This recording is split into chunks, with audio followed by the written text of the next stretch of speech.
Earlier in 2021, a nearly 10-year-old study had to be retracted because the data in the study proved to be false.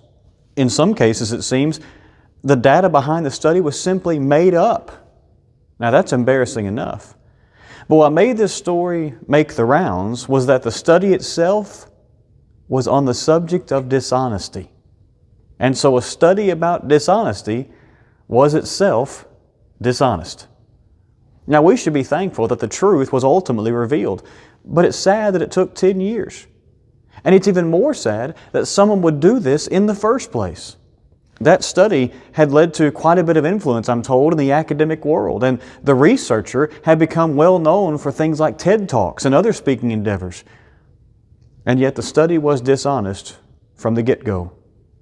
When we hear stories like that, we probably wonder if we can really trust anyone. I mean, if people will be dishonest with us about the subject of dishonesty, is there anyone we can possibly trust?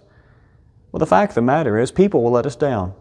Sometimes blatantly and intentionally, and other times, I think most of the time, unintentionally or simply out of weakness. But people will let us down. But God never will. We know that for a lot of reasons, but one is that He is perfect through and through, and as such, He does not have the capacity to deal with anything but the truth. In fact, God never lies. Titus chapter 1 and verse 2. Some translations write that phrase as God cannot lie. Since He is truth, it is literally impossible for Him to be dishonest. Now, we may not always like what He says, at least initially, but we can always know that His Word is 100% true all the way through, without a hint of falsehood or a hint of trickery.